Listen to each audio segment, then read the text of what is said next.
আগামী এপ্রিলে চীন সফরে যাওয়ার ঘোষণা দিয়েছেন মার্কিন প্রেসিডেন্ট ডোনাল্ড ট্রাম্প। বৃহস্পতিবার দক্ষিণ কোরিয়ার বুসানে চীনের প্রেসিডেন্ট শি জিনপিংয়ের সাথে বৈঠক শেষ ট্রাম্প একথা জানান। তবে এ বিষয়ে বিস্তারিত কিছু জানাননি তিনি। খবর বিবিসির। তিনি বলেন, তার চীন সফরের পরই যুক্তরাষ্ট্র সফর করবেন শি জিনপিং। ট্রাম্প বারবার দুই দেশের মধ্যে বাণিজ্য চুক্তির অগ্রগতির ইঙ্গিত দিয়েছেন, তবে বিষয়টি এখনও অস্পষ্ট। এ বিষয়ে তিনি বলেন, খুব শিগগিরই একটি চুক্তি আনুষ্ঠানিকভাবে সম্পন্ন হবে। ট্রাম্প বলেন, আমাদের মধ্যে খুব বেশি বড় বাধা নেই। ট্রাম্প দ্বিতীয় মেয়াদে যুক্তরাষ্ট্রের প্রেসিডেন্ট হওয়ার পর চীনের প্রেসিডেন্টের সাথে এটাই তার প্রথম বৈঠক।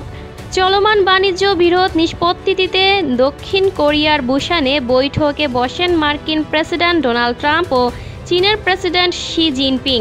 তবে কোনো চুক্তির ঘোষণা ছাড়াই বৈঠক থেকে বেরিয়ে যান দুই নেতা। বৈঠকের পর ট্রাম্প বলেন, চীনের প্রেসিডেন্টের সাথে তার দারুণ বৈঠক হয়েছে। দক্ষিণ কোরিয়া থেকে দেশে ফেরার সময় এয়ারফোর্স ওয়ানে সাংবাদিকদের তিনি বলেন, আমরা অনেক গুরুত্বপূর্ণ বিষয়ে সিদ্ধান্তে পৌঁছেছি এবং কিছুক্ষণের মধ্যেই সেগুলো আপনাদের জানানো হবে। বৈঠকের আগে ট্রাম্প শি জিনপিংকে একজন কঠিন আলোচক বলে অভিহিত করেন। পাশাপাশি একটি চুক্তির বিষয়েও আশা জানিয়েছিলেন তিনি। অন্যদিকে আলোচনায় বাণিজ্য বিরোধ সমাধানের বিষয়ে আশাবাদ জানান শি জিনপিং।